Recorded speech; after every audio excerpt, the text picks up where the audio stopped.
What's up everyone, Nick here, and today we are on the Bahama 41, as you can see. And I'm making a quick video just to explain how to tie up a boat properly.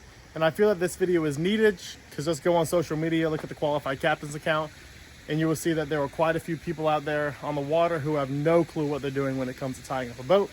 And so this video is for all you qualified captains out there. I hope it helps and to make the water a safer place where everyone knows what they're doing. Before we get into the video, I want to go ahead and kind of apologize for being dormant for the last month or so and not posting any videos. I know that's not great as I try to get this channel up and running, but life has been busy, work has been busy, and I just haven't had any time to really finish up any videos. I think I mentioned it in that last Bahamas video that I do have quite a bit in the pipeline. I think this weekend actually we're filming a video of a professional wakeboarder wakeboarding behind the Bahama 41. So that should be a really cool video. I still have to finalize those plans, but that is the plan.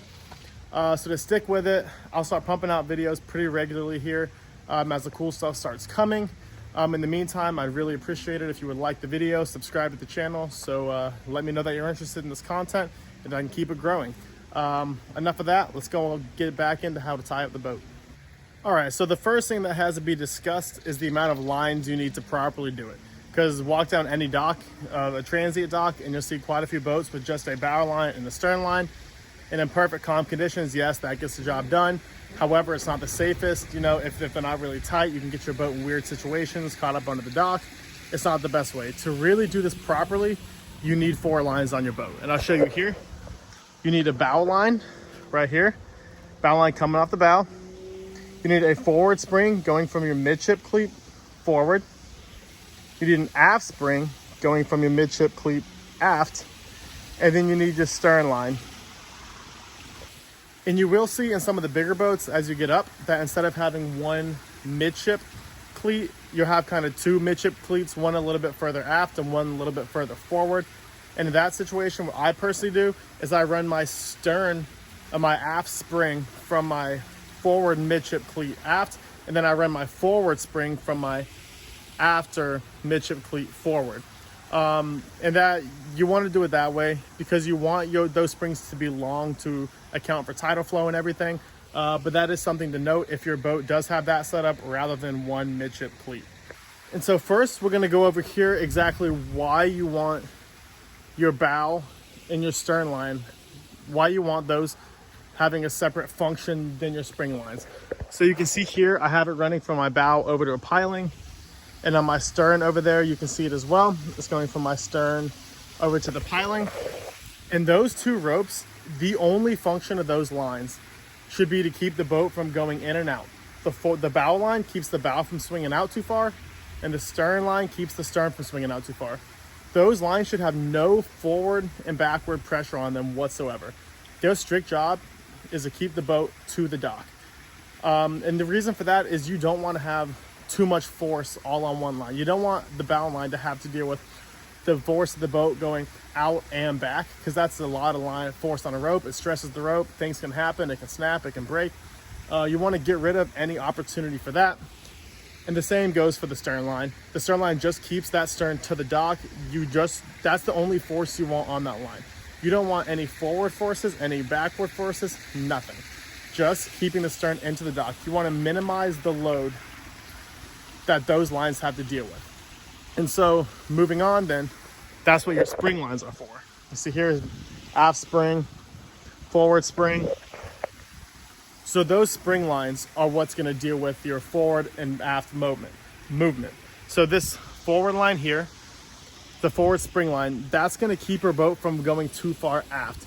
Therefore, making sure that your bow and stern line don't have any forward or backwards pressure on it.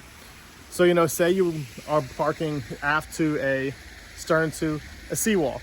You know, you want to set this forward spring line so that it keeps your boat from getting too close for comfort to that seawall.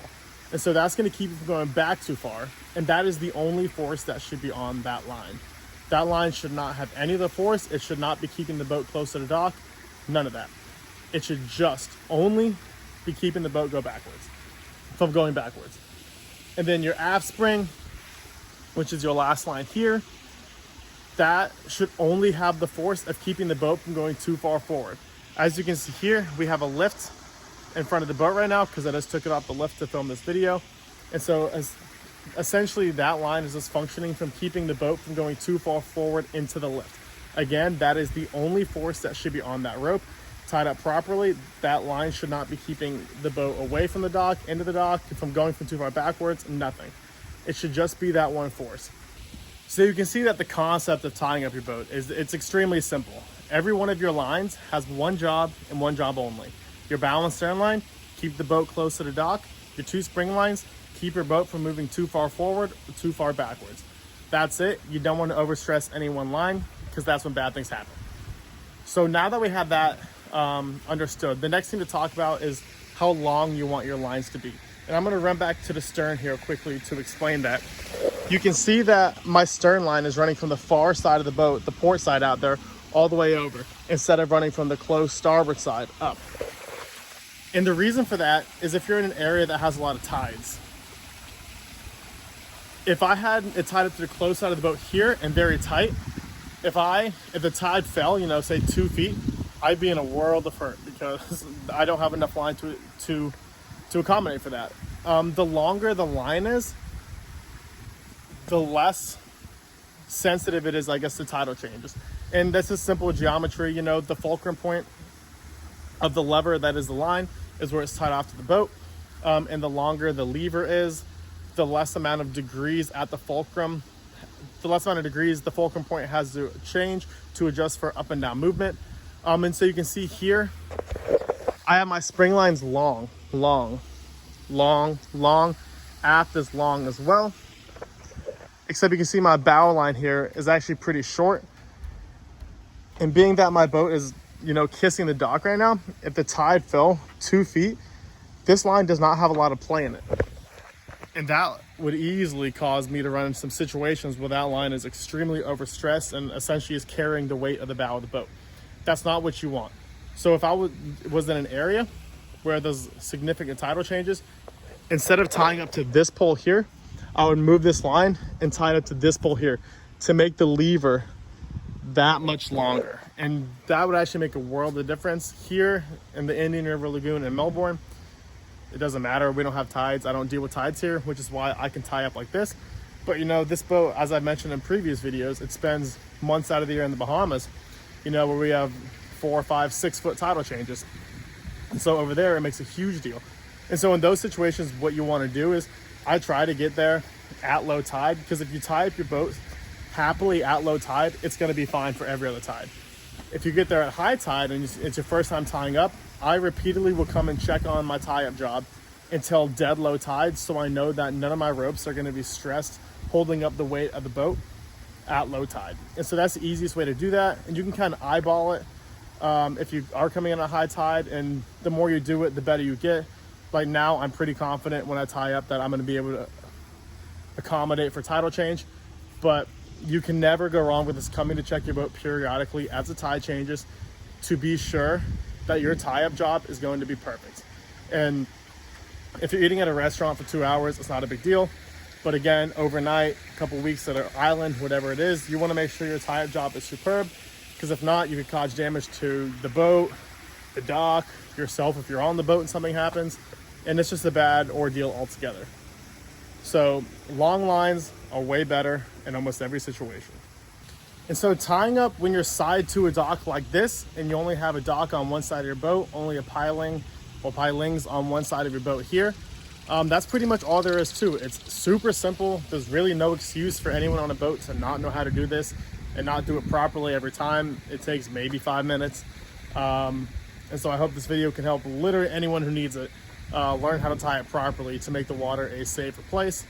And again, if we were in a slip and we had a dock on the other side, a boat on the other side, pilings on the other side, then we could change things up, get a little fancy with it, put some more lines on the other side of the boat to actually keep it from rubbing on the dock on this side. Here it doesn't really matter because we have these little fender things on the pilings, and we have fenders that if we were gonna rub, I would put my fenders out. But that's the video for another day. For now, simple, how to tie up 4 lines side to a dock. I hope this helps someone. And as I said at the beginning, you know, subscribe, like the video. It really helped me get started. You know, I want to come out with some more pretty cool content with this boat. We have 2 more flats boats over there that y'all haven't seen yet, but I'm hoping to be able to do some fishing on, some flats fishing, some cool adventures with. And so I hope y'all join me for the ride moving forward, and y'all have a good rest of your day.